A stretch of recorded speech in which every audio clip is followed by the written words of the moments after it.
மங்கள பட்டினில் மணக்கோலம் விவாகா வழங்கும் சுபமுகூர்த்த பட்டு Chennai silk D நகர் வேளச்சேரி குரோம்பேட் மற்றும் திருவள்ளூர். இன்னைக்கு ஒரு விஷயத்த சொல்லியிருக்காங்க. கோயில் விவகாரத்தில் பார்த்தீங்கன்னா ஐயருக்கு முகம் சரியில்லை, வாடி போயிருக்கு அப்படின்னு கவர்னர் சொல்கிறாங்க.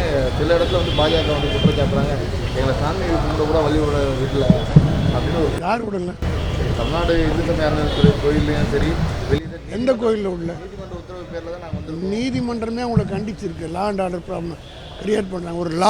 ஒரு கவர்னரே லா அண்ட் ஆர்டர் சீர்குலைக்கிறதுக்கு வழிவகுக்கிறாருன்ற மாதிரி தான் ஹைகோர்ட் இன்டைரக்டாக சொல்லியிருக்குது. Nobody should give room for any law and order. அதனால் கவர்னர் இஸ் ஆக்டிங் எஸ் ஆர்எஸ்எஸ்சிஆர். திருவள்ளூருக்கு காவி போட்டிருக்காரு. நாளை மறுநாள் தைப்பூசம். வள்ளலாருக்கும் அநேகமாக காவி போட்டாலும் போடுவார் நம்ம கவர்னர். எல்லாருக்கும் தெரியும் வள்ளலார் வெள்ளை உடையில் தான் இருக்கார். அந்த வள்ளலார் கூட நாளை மறுநாள் அவர் 25ஆம் தேதி காவி ட்ரெஸ் போட்டாலும் போட்டுருவார். செய்திகளை உடனுக்குடனும் துல்லியமாகவும் தெரிந்து கொள்ள சப்ஸ்கிரைப் பண்ணுங்க.